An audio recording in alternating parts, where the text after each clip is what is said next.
Hello and welcome to Happy Horror Time Podcast. My name is Matt Emmert. And I'm Tim Murdoch. After starring as Debbie in 1982's Friday the 13th Part 3, today's special guest spent most of her career reporting the news and getting the scoop. But today we're turning the tables and asking her all the fun questions about my favorite horror series of all time. In addition to being in the only Friday the 13th film in 3D, she also guest starred on such TV classics as Little House on the Prairie, Happy Days, and 8 is Enough. And she even played herself in the 2021 meta-slasher film 13 Fanboy. Please welcome to the podcast, Tracie Savage! Hello there, gentlemen. You know, everything is off the record, right? All of this is off the record? Right. It's allegedly. Yes. Off the record, as in everyone who's listening to this podcast? I'm kidding. Yeah.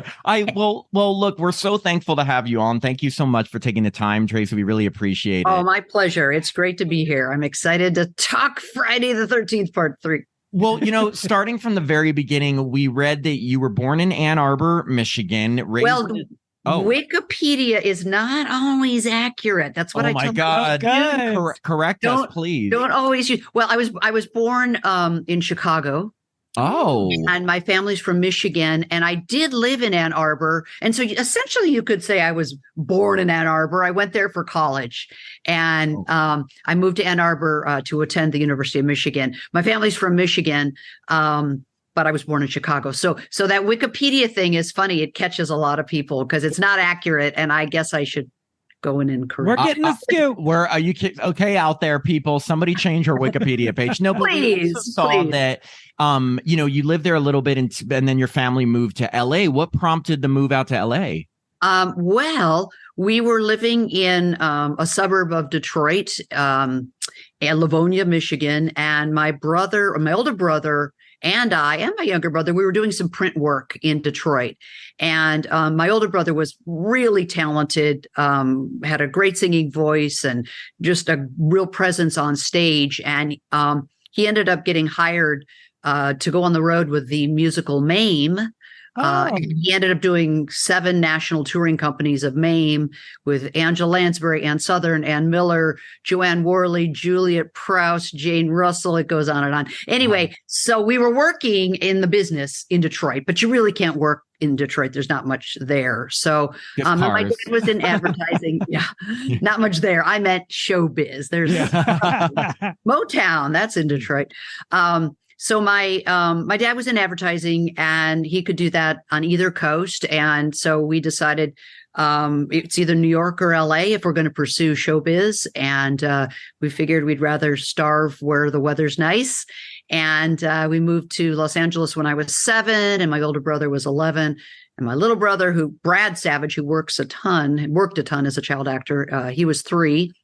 And we were in town for about 2 weeks. We had an agent. I booked a couple of commercials that first week. My brother booked a commercial. So we knew we'd made the right move. So really, we moved here for the business. We moved here to pursue show business. Well, then, I mean, our next question was going to be, were you always interested in acting and getting into the biz? But it sounds like from a young age, you always were. You know, it was so fun. It was such an interesting way to grow up. I did my first commercial at 2 years old, and this was in Detroit, and worked right up through when I moved away for college. And I had such a wonderful time, had a lot of fun. It was exciting to be on sets. Little House on the Prairie was amazing. There were 1 million kids on that show, and we were out on a ranch with dogs and horses and goats and chickens, and it was just such a wonderful environment. Was Kyle and Kim there? Yeah. You're so funny. They did in one episode. I was a regular on the show, and they did one guest star on the show. So yeah, I worked with, it was Kyle. Kim worked with my brother, Brad. Kim Richards is who you're talking about, right? Yeah. Kim worked with my brother on No Deposit, No Return, and Return from Witch Mountain. Wow. Yeah, it was Return from Witch Mountain. He worked with Kim on that, Disney films. But I'm just obsessed with Kyle and Kim from the Beverly Hills Housewives. that's a long cry from Disney films, right? That's I know. Long way from Disney films. And we read that your mom, Judy Savage, became a talent agent after you moved to LA. Is your mom the creator of the Savage Agency? And was it strictly for child actors back then? Yeah. So she was a stage mom. And by the time I was 16, I was already taking myself on my own interviews. I was taking my little brother on interviews. I was even sitting on the set with my little brother when I was 17, even though I was supposed to be an adult at 18. And I took him on location for Salem's Lot. I was 17. And the school teacher saw me get off the plane and knew I was not legally of age. It's Tracie, what are you doing here? Anyway, we were growing up and we didn't need her as much. My older brother was 20 and out of the house, and I was 16. And so that's when she started her talent agency. And we helped her. It was the Savage Agency. It was one of the it still is one of the top children's talent agency in Los Angeles. And she's had major clients, kids on during the 70s and 80s. And 90s, she had kids on every one of the main shows that had kids on it, but also feature films. And she's retired now, and her colleagues are still running the Savage Agency. It's still here in Los Angeles, and it's still going strong.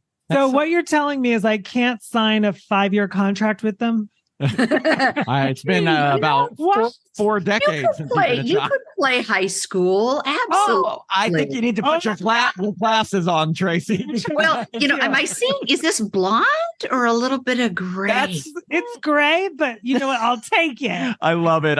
If you can make it blonde, we'll pass you off as a, slightly mature 18-year-old. This is how good an actress Tracie Savage is. She convinced him. Just made my year. I know. So, Tracie, as a horror podcast, obviously we love discovering connections across horror stars. And you had mentioned something about this, but we read both you and your brother, Brad Savage, starred in classic horror TV movies. You played young Lizzie Borden in 1974's The Legend of Lizzie Borden, which starred Elizabeth Montgomery from Bewitched. And your brother, as you said, played Danny Glick in 1979 Salem's Lot. And for everyone who knows that movie, he's in that famous sequence where he's the young vampire that flies up to the window. But we had to ask, what was it like starring in a Lizzie Borden film at such a young age? And did that lead to more interest in horror?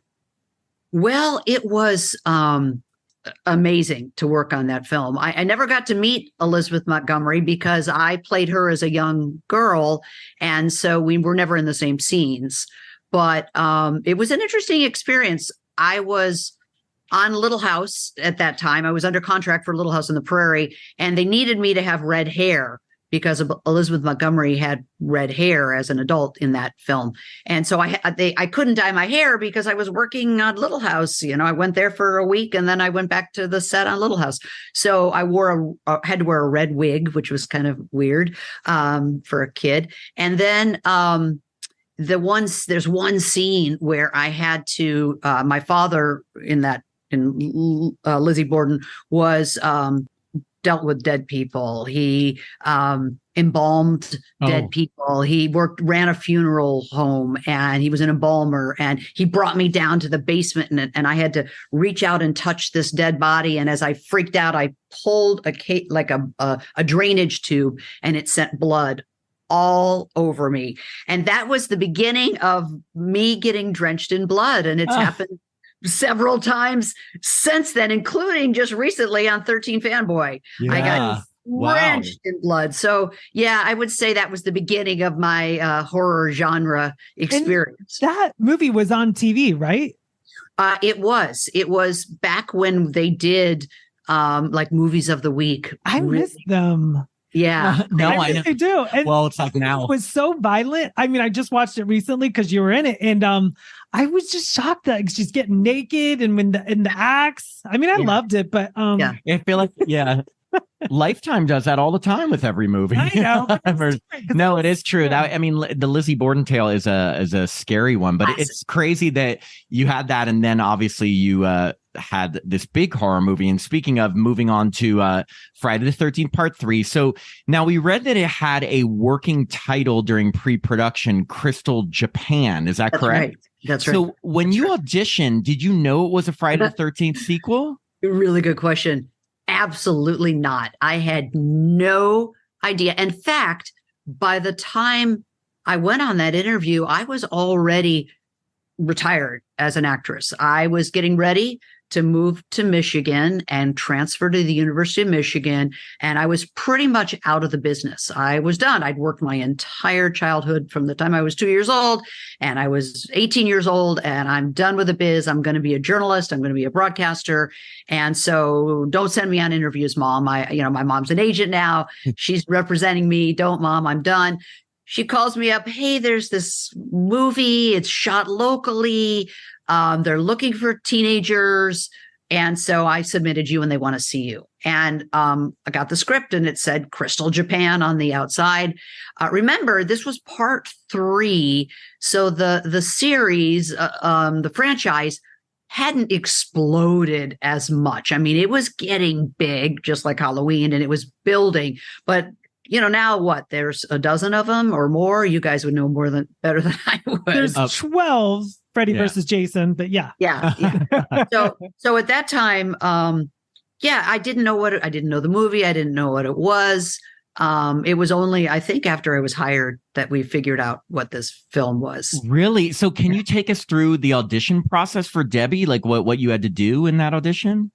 They just had me read a scene from listen, do you think the acting really is important in those movies? I mean, of do you course. Really I saw this movie when I was 9, so I believed everything. I thought you guys were all fantastic. Do you think they really cared what kind of I came in a halter top, and short shorts, and they were looking for a sex crazed teenager.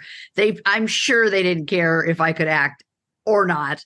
And, but I did read I do know that I read a scene from the movie, and I think I did have a callback. I actually have my original script. Wow. 40 years ago, and I have it still, and I have the call sheets, some of the call sheets, and even my handwritten notes. I was a journalist even then, and I didn't know it. The date of my first interview, the date of my second interview, when was the wardrobe call, who was the special effects person. I wrote it down like on I don't know. I just kept track of it all, and I found it. It was in a binder. It's pristine. And I pulled it off a shelf and I thought, wow, I should check this out. I haven't looked at it in years. Wow, I still have all these call sheets. And anyway, so opening that up and seeing my handwritten notes. I mean, I know I had a first call. I had a call back. There wasn't a screen test. And a lot of times for big things, they have you Little House, I screen tested on that. I was up for the lead role, Laura. But I didn't screen test, but I went back a couple of times and then I got cast for that film. And did you read for any of the other roles, or? I didn't. I don't know. I did not. And I can't believe you're going to give me that on my birthday in April. You're the full I know. Isn't that exciting? And when you got the part, did you go back and watch parts 1 and 2? And have you seen the sequel since yours? That is so interesting. And the answer is no. Were you familiar with the series at all? Not in the slightest. You were like Betsy Palmer, Adrienne King. You're nothing. I don't know. I know nothing. And I was busy. I was working. I was working my whole childhood. I was on sets filming, working. And the horror genre was not necessarily my favorite. I don't like jump scares. It freaks me out. I don't get scared, but I don't like the startling kind of stuff. And so I wasn't a huge fan anyway. And honestly, I did that movie. I did Friday the 13th. I went to a opening night, and then I didn't see it again for about 25 years. I saw it one time at a reunion at the Grauman's Chinese Theater here in Los Angeles on the 25th anniversary. And then I didn't see it again until maybe 10 years after that, because once I graduated from college, I was working and I was busy and I was broadcasting with different TV stations. So, yeah, I'm not a huge. No, Sorry. no. I mean, we hear that a lot from It horror feels sacrilegious. stars. It feels no, it's like totally okay. I was just thinking maybe out of just sheer curiosity when you found out it was the third movie in a series, you'd want to see what happened, just to know. But I'm good. You're like, I'm good. I'll just yeah. play my part. Well, yeah. Honestly, after being on the set, we had such a great time doing the movie. It was so much fun. A bunch of young people running around, and because I knew I was getting ready to move away and finish my college education in Michigan and start a brand new, different career. It wasn't anything that I was stressed about or nervous about. I didn't want to make a fool of myself, but I also didn't think this was going to launch an acting career because I wasn't pursuing an acting career. No, so for me, compared to a lot of the other people who were still working in the business and intended to continue to work in the business, and maybe this was going to help their career, to me, it was like, oh, well, this is fun. I'll save some money. It'll pay for out-of-state tuition at U of M. So that's cool. And so I actually just had an absolute blast. I didn't have any stress, any pressure. It was really, really fun. I think that's a great attitude to have on any project. Ever heard. Yeah. One thing I've been dying to ask about this is, so your character Debbie is revealed to be pregnant pretty early on in the film, and it's such a random detail that really isn't integral to the plot other than making it really depressing when Jason kills a pregnant woman. And I just have to ask, do you have any clue why the filmmakers decided to make Debbie pregnant? Like, did they talk to you about that choice? I get that question a lot from a lot of people who really know the movie, and it was, as you said, just a random little thing that they decided to throw in. I'm sure it was for exactly the reason you said, to make you squirm a little more when this horrible Jason is killing a poor innocent pregnant teenager. Well, not so innocent, but a poor pregnant teenager. It just added a little unusual dimension. But no, I don't even know, what the thought behind it really was. If there was even a thought behind it. It's just one of those things that they just kind of threw in the script. And we're still talking about it. It's so random. Yes. It's so random. And I thought maybe there has to be a reason, but that makes sense that there isn't. And speaking of the filmmakers, the director of Part 3 was Steve Miner, who also directed Friday the 13th Part 2. What was his directing style like? Like, was he pretty serious or more laid back on set? He was terrific, actually. He was pretty laid back. He was a kid. We were young. We were all 18, 19, 20 years old. I think he was in his mid-20s, maybe 25, 27. And so he was a young guy, but had a good handle on the film and was a good director. And the tricky thing, I think, was dealing with the 3D aspect of this film. That made it a little more of a challenge to direct. I don't think he really worked hard to bring out, as I said before, our acting ability. That was kind of second to the 3D effect. And so we would shoot a scene, and the big concern was, did it look okay in 3D? Is it going to look okay? Did the cameras work? Because it was an old style, old version of 3D technology where they actually used two separate cameras side by side to get that depth. And so that was the big concern. Not, I'm like, can I do another take? I don't think I quite, got No, that's similar to what Larry Zerner told us. It was all about the 3D, not the performance. Yeah, not even a consideration. Like, I didn't quite, get my line right. Who cares? Moving on, because it was really about the 3D. So that was tricky, and it was certainly for a director.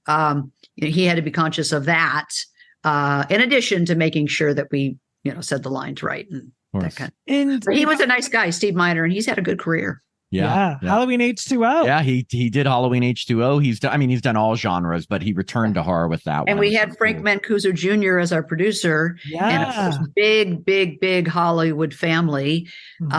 And he also was a young guy and probably in his late 20s or mid 20s. And the two of them I remember, I think it was Frank Mancuso would drive up in like a red Corvette or something, out to set. And this young hot guy would jump out of his car. Like it just was, we're making movies out here. Well, speaking of out there, like you're out in the middle of the desert, or like, did you guys have to drive to Los Angeles and back like that whole time? Like, or did they put you up like in a hotel? Was there accommodations? Well, I lived in the San Fernando Valley, and it was just maybe, it was on a ranch north of LA, but not far, maybe 20 to 40 minutes, depending on traffic, north of where I lived. I lived in Northridge at the time, which is kind of the north edge of the valley. And so it was an easy drive. And the hardest part was that we were often on night shoots. And so my call time would be 7:00 at night and then working until 5 or 6 in the morning. And so that was a little tricky. Did you each get your own trailer? We did. Oh, wow. Okay. Even on Friday the 13th. That's cool. Yeah. I guess I was imagining them like sharing trailers. Staying in a cabin. No, and did you, I think you alluded to this, but did you hang out a lot with the cast and crew during production, and who'd you become closest to? That's a interesting question. Well, I would hang out with everybody, all of them. And, it was 6 weeks of shooting, which is a decent amount of time. But because I was leaving town, I was moving to Michigan, I was going to college and moving on. I didn't really stay in touch with anybody after I filmed the movie. We all hung out together during the making of the movie. And then we all kind of went our separate ways. I moved out of town. Some of them continued to work in the industry. Larry became an attorney. Funny story about that. Fast forward from 1982, when we made the movie, to 1995, O.J. Simpson criminal trial at the criminal courts building. And I'm working for NBC, standing out in front of the courts building, interviewing Robert Shapiro, the attorney for O.J., as he's going into court every morning. And one day I'm standing out there, and this nicely dressed guy in a suit and tie walked up and said, "Tracie, do you remember me?" And it was Larry Zerner. Oh my God. Did you remember? He's an attorney now. I didn't recognize him at all. He looked, his hair was really short. He didn't have that curly hair, and he'd, slimmed down and grown up. And that was funny. But since, I would say, in the last probably 10 years, as conventions have gotten really popular, I've gone to a few. I didn't go to any for decades, for years, because I was so busy working in television as a broadcaster. I had a full-time job, and then my son is 18, so I was raising him, and I just didn't have the time to do it. But in the last probably 5 years, I've gone to a few conventions, and that's been so fun. It's been so fun for us to, all of us, to connect and reminisce and see where everybody's gone. David Kadam's up in Seattle doing comedy and other things up there, and Paul Kratka is living on an island somewhere. And I did a movie called, just a fun film for a director friend of mine called The Bone Garden, and Paul played my husband in that. And I hadn't seen him in, I don't know, 30 years. So Paul Kratka, who played Rick, for everyone. Who played Rick, Yes. Yeah. Wow, that's so cool. So it's been more fun in the last 5 or 10 years or so to, get reacquainted with, because, there's something really, really unique about these franchises. Yeah. Friday the 13th, Halloween, there aren't a lot of other movies with sequels and that produce film after film after film, and the fan base stays so loyal and is so incredible. There's a new generation of fans every single year, or every 5 to 10 years. We got new young people that fall in love with this genre. It is still the number one genre for teenage boys, and it's so unique. And it's, I finished the industry. I stopped acting. I went off and pursued another career. And now I'm a college professor. I've been teaching full-time teaching journalism and broadcasting and video production. And to be able to even, I talk to my students about Friday the 13th, and they love it. And they're so, it's just such a unique thing. And I'm so glad that I got a chance to be a part of it, because my little brother worked way more than I did as a child actor. He did multiple feature films and 100 commercials. Is that Brad you're talking Brad, about? yeah. Wait, no, did you go to the set of Red Dawn? He was, he had just turned 18, and it was shot like in either Colorado or Utah or Nevada. And so he went on his own on that. So I didn't go on the set. Oh, bummer.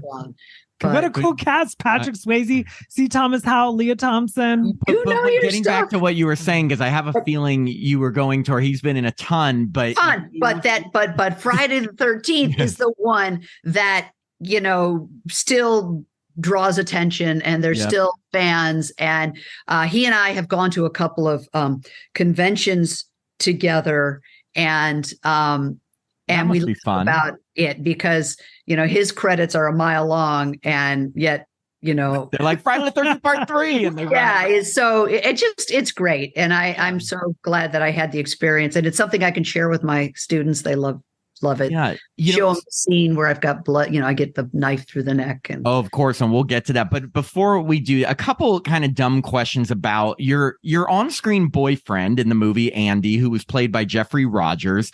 So he has a scene where he keeps playing with a yo-yo right above your head, and then the yo-yo finally does drop down and hit you in the face. Was that planned, or was that an accident? That was an accident. Yeah. That was an accident? Oh, yeah. Yeah. He was supposed to, get it close to me, and he sure did. I just tapped my nose. It didn't hurt or anything, but yeah, that he definitely, that was not in the script. That's funny. And then another thing we had to ask about was, so the whole walking on his hands thing, was that something Jeffrey Rogers already knew how to do? Like, did the filmmakers just use that to their advantage, or was it in the script? I know he knew how to do it. Mm-hmm. I know before, and I know he knew how to juggle. Because remember, he and Larry had to juggle. I'm not sure if I think it was in the script. And I think that was part of the reason why he got hired, because he knew how to do it. I mean, come on, that is such an iconic scene, and such an iconic death. Oh, right? Yes, I know. Yeah. I mean, if he didn't walk on his hands. Your death, I think, is the worst. I mean, just because you get it the worst. But I wanted to ask, one of my favorite Final Girls is Dana Kimmel. What was it like working with her? And do you ever see her at conventions? She was awesome, and just very nice, a very nice person. I don't know if she did a little bit. I actually don't know exactly how much work she did after that, but I know that she's gotten out of the business, and she moved out of town shortly thereafter. We were trying to get her to come to the 40th reunion last summer, and I can't remember. It didn't work out for her, but just a very nice person and fun to work with. But I never really stayed in touch with her, because she was done with the business and she moved away. So we didn't really get a chance to stay in touch. Now, do you remember if Dana indeed asked to tone down the sex and the nudity in the script? Because there's a lot of conflicting stories. Some say she did, some say she didn't. She said she did, then she said she didn't. Do you remember any of that? I don't know, because I was the one that had the sex and the nudity. Yeah. Not really. I'm thinking, did Dana even have any sex? No, she didn't. But I was wondering maybe if there was more, because there were some reports in Crystal Lake Memories that she may have asked to tone it down. Well, I don't know if it was there for her. I don't recall it being there, but I asked to tone it down because I knew that I was going off to be a broadcast journalist, and I didn't want photos of me either naked in the shower, spreading all over the place. Once I've developed a credible journalism career, popping up, and for years I thought one day someone's going to show up with those pictures. And I didn't want any scenes of me on camera showing my face having sex, because that also would be a scene that would get played over and over and over again as I'm trying to get as I'm anchoring NBC.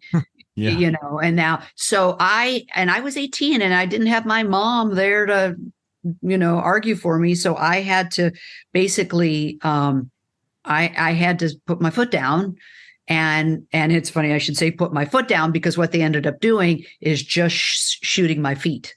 It is. The scene is so tame. It is. And even the nudity, I take it you didn't win the battle of getting out of the nudity. Well, you know what? The shower, this is funny. The shower tame, though. The shower scene itself, it's maybe like a flash of, you see the side of my breast. And it was like an eighth of a second. Of course, every birthday party gag reel that anybody produced, they frame by frame, they would slow it down just to embarrass me. There is a photo of me in the shower that was somehow photoshopped. So the only still photos that ever were released from the film of me in the shower were cropped above from basically above my chest, above my breast to up. And someone photoshopped it and photoshopped in boobs. And like somebody else's boobs? They're not mine. Oh my God. Those are not mine. And the first time I saw it, I freaked out, because I'm like, first of all, those aren't mine. Somebody's doing this and somebody's sending it out. And every once in a while, maybe once every 2 or 3 years, someone will come up to me with that photo and ask me to sign it. And I'm really pretty easy. Like, whatever you want me to sign, I'll sign. I don't care, but that I say, this isn't really real. And this was somebody faked this, and kind of makes me not so happy. That's really creepy. I mean, creepy. That's the word. Most, as you know, because you've done conventions, most horror fans are not actually creepy. They're just very sweet and loyal. Yes. But I do think there are some that are creepy. I just can't imagine going up to an actor or actress that you love with a picture of them naked. Like, that's so tacky. That's just tacky. Yeah. And, maybe they think it's, I don't know. Or maybe they know it's Photoshop and they're like, isn't this hilarious? Come and yeah. I don't think they do. This is, I've never told this story to anybody because it's literally like maybe once every 2 or 3 years, someone will come up with one of those pictures and I'll go, oh, I don't think so. But it's weird. It's bizarre. It's strange that somebody would go and do that. But so before we move into the actual death scene, we've got to ask, was that hammock actually comfortable? Well, hammocks are pretty comfortable, I guess. And it has a lot of pillows and I don't want to jump the gun, but in the death scene, I actually wasn't completely on the hammock. I was half on and half under. That's what that was just the question. How did they do everything? Because unfortunately, your death, Jason shoves a machete through your chest and, which is a very violent death. And we were wondering, what kind of prosthetics, what kind of makeup, how did they do that? Yeah. So they made a mold of my torso from my hips up to my chin. And they made a mold, and then out of the mold, they made a like rubber cushioned replica, a foam replica of my body, of my upper body, with basically capped at the shoulders. They cut a hole in the hammock, and my lower body from my waist down was underneath the hammock. and my upper body was on, through a hole basically on top of the hammock. And then they attached this fake foam replica of my torso to my neck with tons of makeup, hours and hours in makeup. They glued it to my neck and then allowed that to lay on top of the hammock. So what that did is it gave a little bit of room between my real, a little bit of play between where my real chest was and the fake chest, so they could shove a knife up through that. So imagine like putting a pillow on top of yourself. You can sneak a little knife up through the pillow, and where my real body was tucked underneath the hammock. One take? Well, yes. So that's a good question. They had two of these fake bodies, but because it's 3D and the lighting had to be perfect and it was hours of setup, it really had to be just right. Like it had to happen right. They did one take. We rehearsed it and made sure that the blood is going to drip down. And the biggest thing really was getting the replica chest or torso attached to my neck so you didn't see a seam. And this was 40 years ago, and special effects were not as fantastic back then, where they could airbrush out probably the line. So it was hours in the makeup chair to get it so that you didn't actually see where this replica torso was attached. Wow. And so, to try to have to do that all over again, they didn't want to have to do it all over again. They wanted to that makes sense. And I am so fascinated with the architecture of the cabin. Was this scene, was there two levels? Was it actually filmed in the cabin, or was it filmed in a soundstage at Paramount, or where was it filmed? It was filmed, I believe, in the cabin. I can't quite, I have to look at my call sheets. I think it was because it was. There wasn't two levels, right? It was just one. Well, there was a fake top level. But it was a staircase going to nowhere. Going to nowhere. And the doors opened up really to nothing. But there were rooms on the bottom level. And so a lot of the scenes were shot in there. But I'm trying to think, because the shower scene was definitely on the set on Paramount. So maybe the hammock scene was done. No, it was in a room. It was definitely at the set.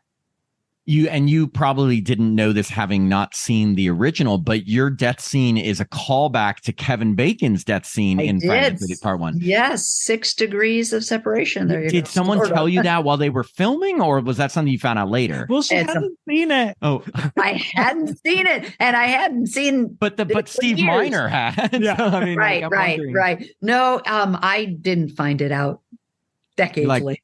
You're like, I'm learning right now. Yes. Last tiny question related to this specific scene, just because, we catch all these little things. And so was it in the script for you to pick up Fangoria magazine before getting into the hammock, or was that just like a nod to the horror genre? I think, well, both. I mean, there was the scene where in that scene, I was flipping through a magazine, and they knew they wanted it to be a horror magazine. So that was absolutely the one that they wanted. It was intentional. So yes, it wasn't like, oops, I just happened to pick this one. No. It was intentional. Yeah. And sadly, in 2006, the cabin where you filmed burnt down, and Chuck actually gets electrocuted in a basement. Was there a basement? Not really. No. Yeah. It was filmed somewhere. Was it filmed somewhere else? I feel like if there wasn't a second floor, there probably. Yeah, exactly. I need to know. Yeah. So when filming wrapped, did you take any? I mean, other than the original script, did you take any mementos from the set, like the yo-yo or the hammock? Well, here's So those foam replicas of my torso were, accurate to my body and my breasts and my stomach. And at the time, I was engaged to a guy in Michigan, and I ended up not marrying him. I backed out, but that's a whole other story. But he was living in Michigan, and I was living here in Los Angeles, and I sent him one of the foam pillows, basically a pillow. I put lace around the edges. I glued lace and sent it to him as a gift, like, here, throw this on your bed while I'm not there. So you did the equivalent of what is now today known as sexting. Yes, exactly. You mailed a torso. That's amazing. I did. And you know what? I have no idea what happened to it after I left him at the. And have you been back to the cabin since filming wrapped? No. Or the barn? No. Wow. No. Oh, wow. Yeah, I guess they don't do, I mean, it's not like, I don't know if you've heard like the in New Jersey where they filmed the original camp, Nobi Bosco, they do reunions there of like. I was there. I was actually there at the diner, Blair's Town. Yeah. Town Diner. I was there for a mini Friday the 13th convention just a couple of years ago. And it was my first time there. And yes, they do tours of the lake, of the camp that was there. It was a real Boy Scout camp, and it's kind of neat. I was like, oh, this is very cool to be back there and see it. And it's still very much a place where people go. And when the film was all done and wrapped, was there any kind of red carpet premiere or cast and crew screening? And what were your thoughts seeing yourself in 3D? Well, I was back in Michigan with the fiance, and so I didn't get to go to the actual premiere with all of my castmates. Oh. And I went to see it in a little small movie theater in Michigan, north of Detroit, and kind of like snuck in, and no one knew. Did you bring the foam torso? I did not bring the foam torso, and I really didn't let anybody there in the theater. That was how I watched it, was with a bunch of other fans, quietly sneaking in. And, I don't think I even had to sneak, because I don't think anyone expected that I would be in this theater. And so no one even knew that I was there. Plus you're wearing 3D glasses. It's like you're in disguise. There you go. Exactly. So what did you think the first time you saw it and like seeing people react? Yeah, I'm like, where's this going? Yeah, where is this going? You could be honest, totally. I cringed at myself. I'm very hard on myself, and like, oh God. But fast forward 40 years later, I love it. I think it's awesome, and gosh. I want that body again, and that bikini. I'd love to still have that. And the disco music is amazing in that film. It's so campy and so kind of silly.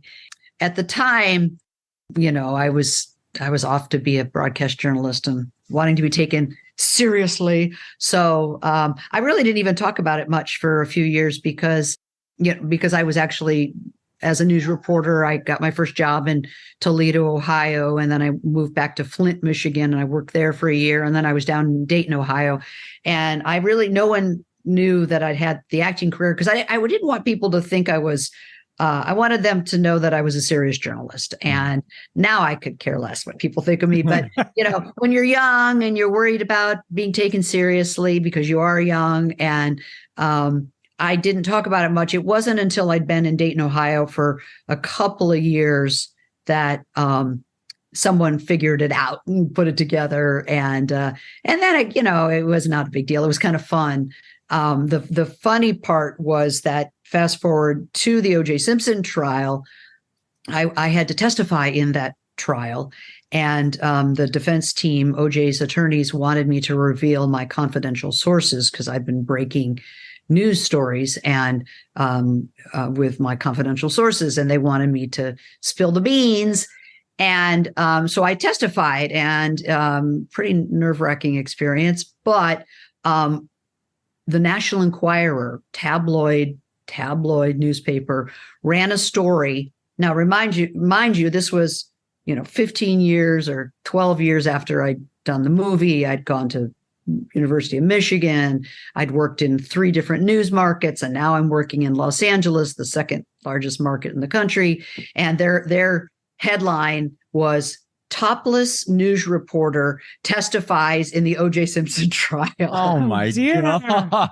Yeah. I like, are you kidding me? Seriously? But the good thing is like, we live in a Google age. Like, not everyone read the newspaper, so it's like you could still kind of be under the radar. Back then, yeah. And like when Peter Brackey's book came out in 2005, I mean, other than the National Enquirer, like, did the fandom go away for a while, and then did it come back in 2005? Like the Crystal Lake Memories book. Yeah, like, was there ever a time where it was just like Friday 13th Part 3 was not on your radar, and then it kind of, no pun intended, came back with a vengeance? Yes.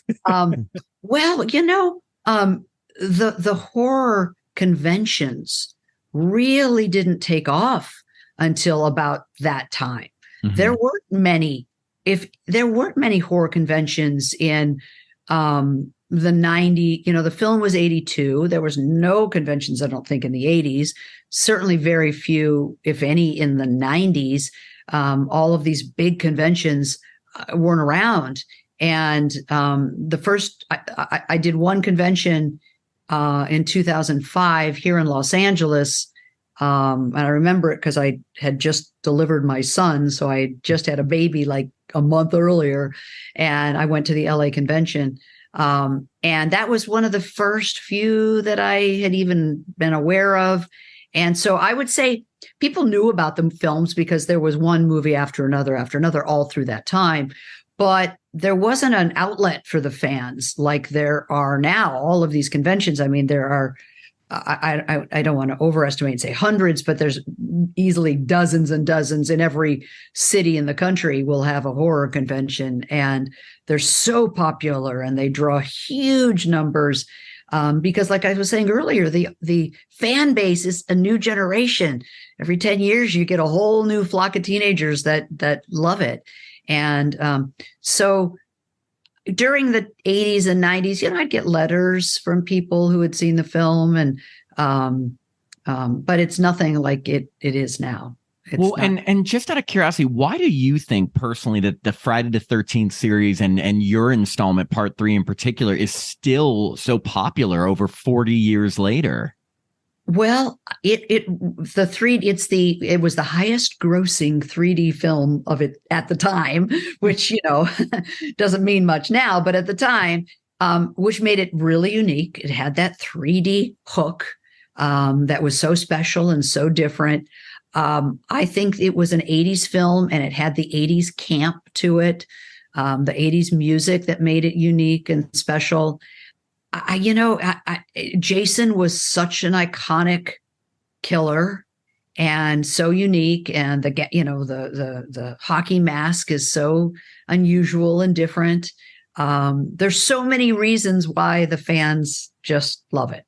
Yeah, that makes sense. I'm guilty of that. Yeah, no, I think there's so many.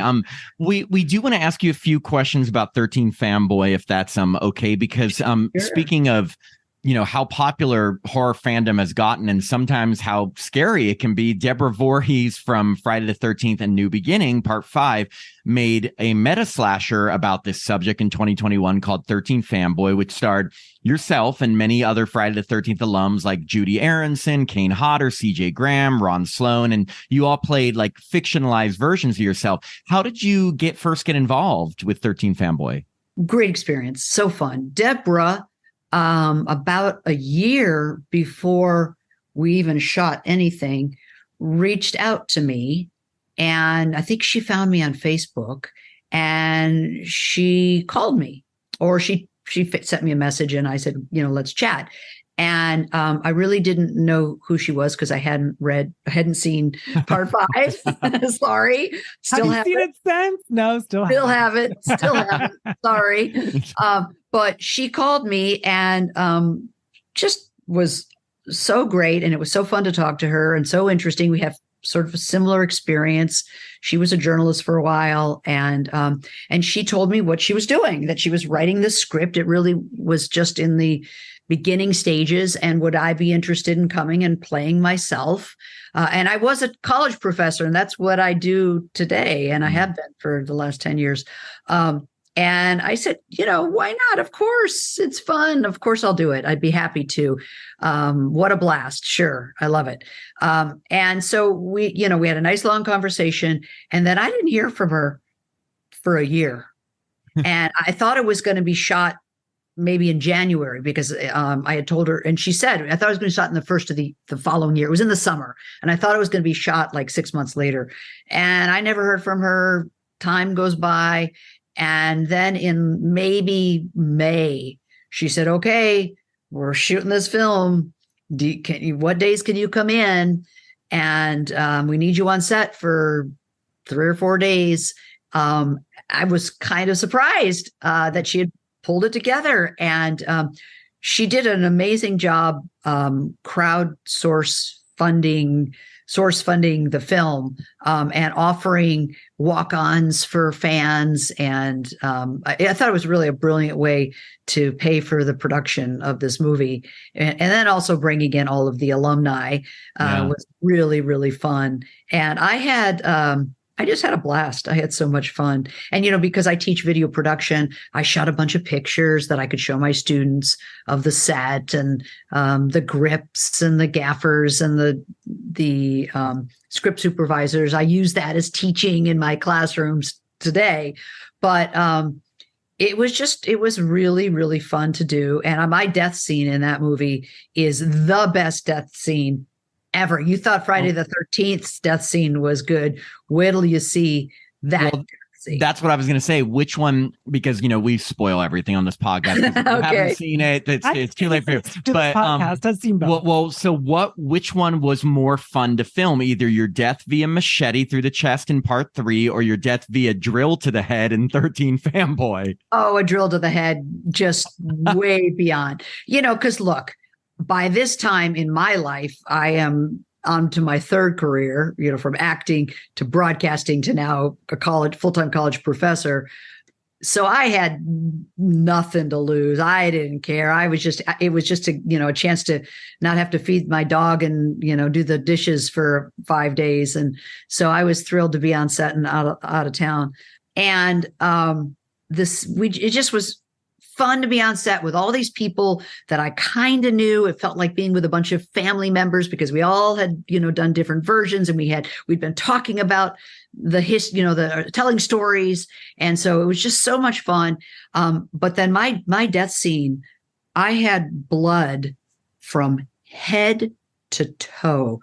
I was drenched in blood. It doesn't come out. Oh my gosh, it doesn't come out. I was pink for at least a month, a shower after shower. I had to fly home that evening. It was our last day of shooting. He puts the drill to my head, and the blood just goes everywhere. And I had to kind of rinse off. I took a little, they didn't have a shower because we were still on set, and I'm leaning into this sink, like a wash basin to try to clean up.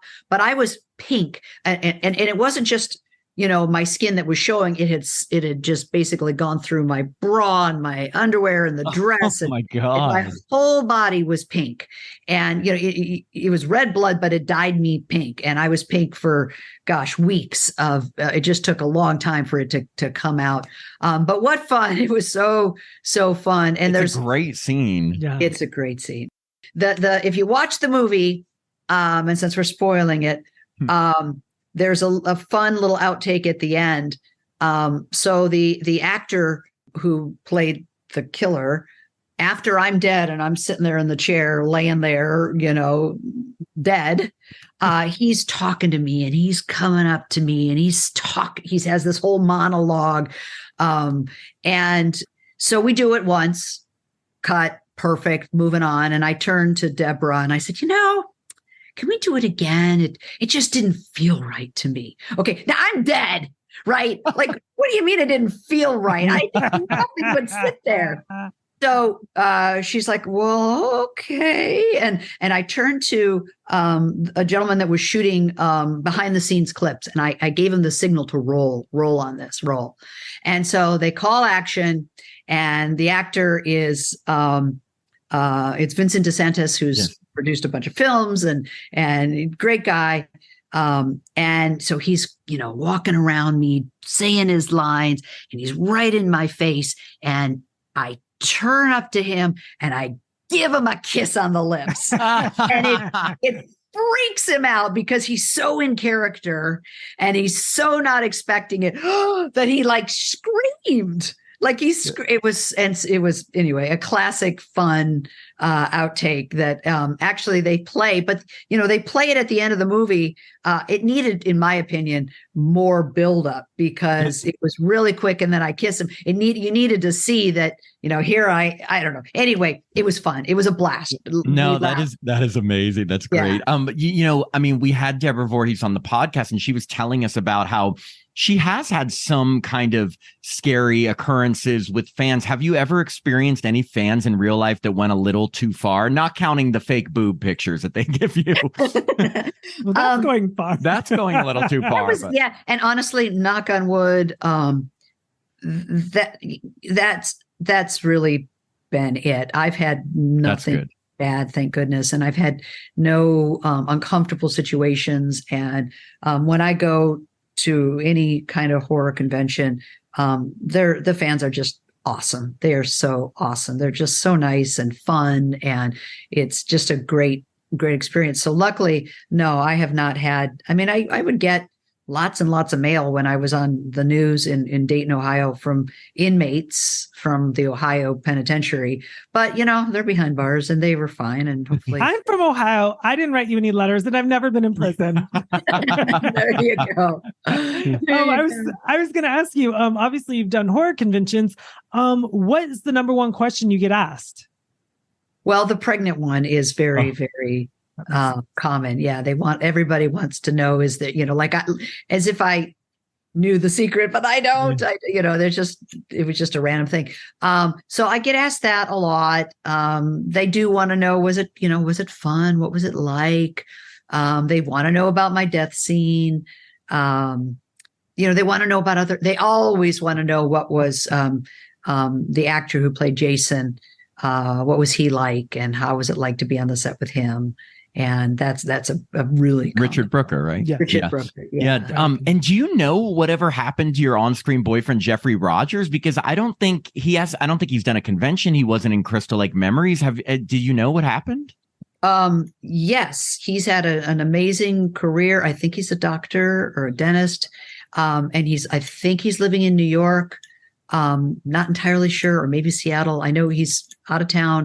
And Larry Zerner is sort of our camp counselor. He's kind of the one that brings us all together.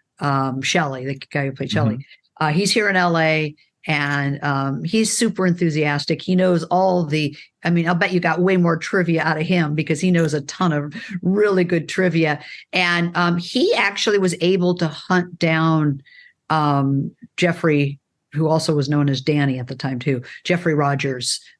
He was able, his real name, I think, was Danny at the time. He was able to hunt him down recently. Oh, do you think he'd ever join you for a convention at some point? I never spoke to him. He sort of was interested, but, busy practice, and just hasn't really. I couldn't do it for years and years and years. And it wasn't until I started teaching and had my summers off during the summer, time when I'm in between semesters. And I also have winter semester off, that I have time to get away and go and do them. But prior to that, you never know. Maybe at some point he will join and he will enter into the room walking on his hands. That is exactly right. And obviously, you're part of the Friday 13th family, and your cast, but is there someone that you look forward to from the other casts from the Friday 13th series? To see. So who was in the rest of? Have you gotten close with other? I would assume through 13 Fanboy, you probably got close with some of the other actors. I did. And it was so, Deborah and Judy. Judy is a doll, and she lives here in LA. And of course, Paul Kratka, for my film, I've just, like I said, I've kind of just started doing these. And a lot of times at the conventions, they might only have like 3 or 4 from the Friday the 13th films. Like they won't bring people in from 1, 2, 3, 4, 5, 6, 7. So when I go to a convention, I'm representing part 3, and it might be 3 or 4 of us from part 3, and then maybe 1 or 2 from one of the others. So we don't get to commingle too much. Certainly everyone I've met, we all, I think, are in the same place.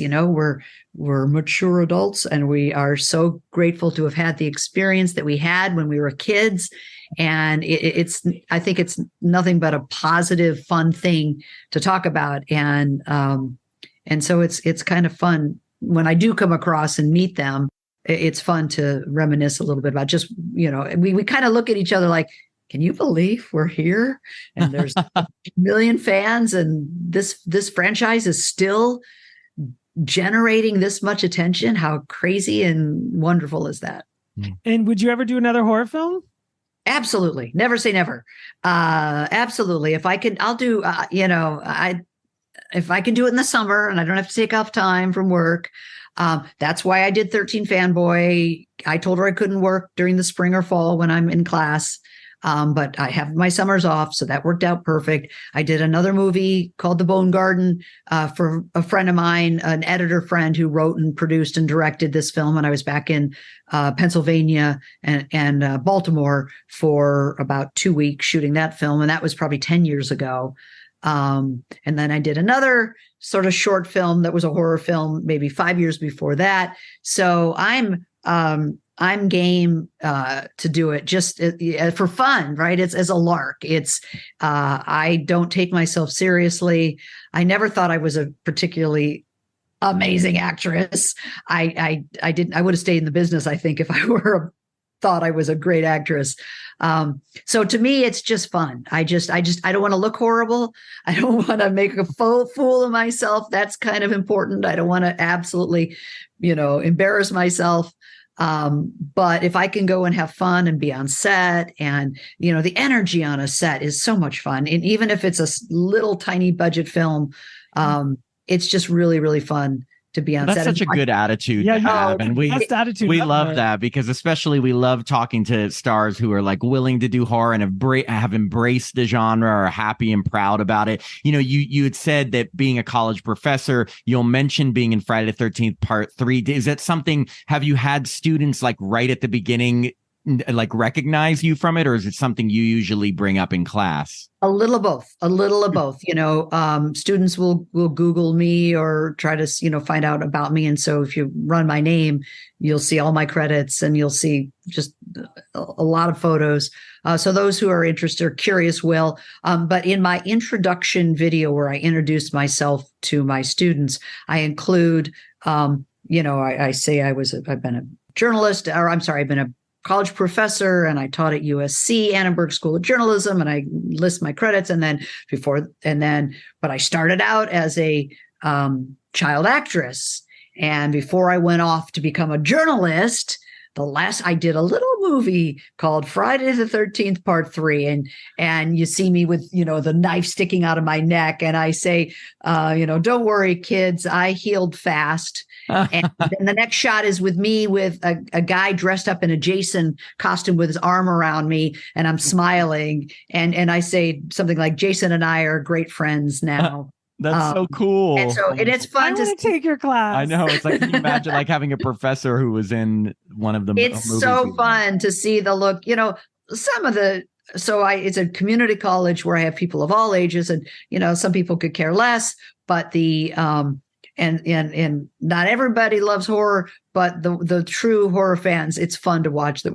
Oh, wow. It's fun to see their reaction. That's amazing. Yeah. Well, we have one final question for you, Tracie. And first off, thank you. You've been amazing. We've had such a great time talking with you. Pleasure. We ask every one of our guests this question. It puts you on the spot a little bit, but what is one thing that you can tell us about your experience working on Friday the 13th Part 3 that you've never told any other interviewer, publication, convention Q&A, podcaster, anyone? It doesn't have to be the juiciest thing. It can be just a little thing, just anything but it can be just one thing about your experience working on the film that you've never told any other interviewer. Oh boy. Well, I already told you one thing about the photo. I've never mentioned that to anybody. I Oh, love wow, that. that's That fun. was a good The one. only time is when I'll get the picture that's been, photoshopped, and I'm like, no, thank you. But oh my gosh, one thing that I've never told anybody. It's not scandalous, not as okay. scandalous It's okay, as yeah. the other one, but I had already moved to Michigan, and I was already a semester or two into University of Michigan and getting my degree. And I got a check in the mail because the movie had been sold to television for $6,000. And I wasn't expecting it. I didn't know I was getting it. It was just, and here I am, paying out of state tuition at University of Michigan. I'm barely scraping by to pay college tuition. And here is a 6,000, and I think that year's tuition, I mean, now it would be 60,000, but at the time, 40 years ago, it was six or 12, it was like 6,000 a semester, or maybe it was for the whole year. I don't remember. But anyway, $6,000. I almost freaked out. And the first thing I thought is, this is a mistake. It's got to be a mistake. Maybe it's 600. Maybe I'm going to cash it as soon as I can before they figure out that they sent me way more money than I should have gotten.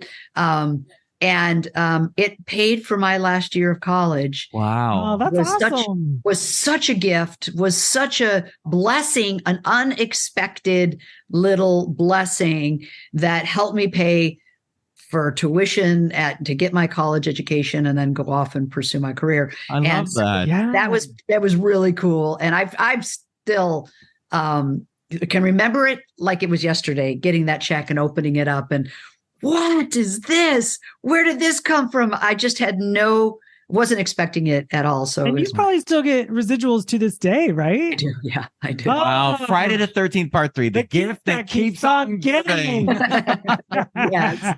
That's amazing. And it's about, like maybe $6 now. Do you get when you played on Happy Days as a Rondell, did you get to keep your Rondell sweater? No. You have some funny trivia there. I know.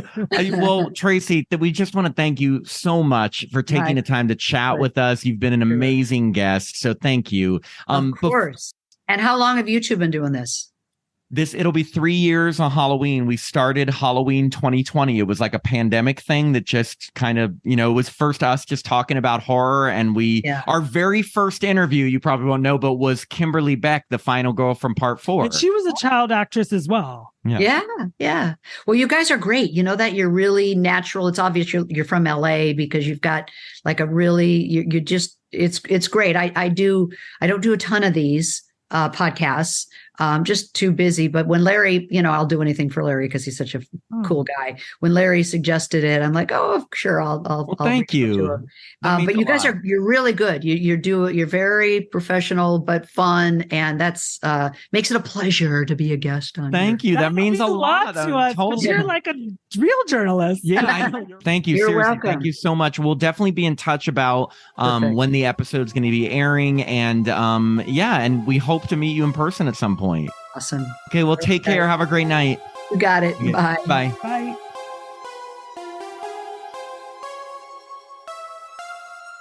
We hope you enjoyed this episode of Happy Horror Time. This podcast is hosted by Tim Murdoch and myself, Matt Emmer. It's produced by Jacob Randall. You can listen to the podcast directly on our website, happyhorrortime.com, or Apple Podcasts, Spotify, Pandora, or wherever you stream podcasts. We release new episodes every Monday. The first Monday of the month is always an interview with a horror star, and every other week we review a new horror film. Now, our reviews do contain spoilers, but you can check out our Facebook, Instagram, and Twitter/X social pages the Friday before release day to find out the movie we'll be discussing. If you'd like to contact us, you can send an email to happyhorrortime@gmail.com. And if you'd like to support the podcast, please sign up to be a patron at www.patreon.com/happyhorrortime. Patrons get access to our monthly bonus episodes, all our regular episodes ad-free and a day early, our monthly newsletter, the ability to vote in our polls, and Tim, are you ready for this? Autographed Happy Horror Time stickers. I'm Tim Murdoch. And I'm Matt Emmert, and we hope you have a happy horror time.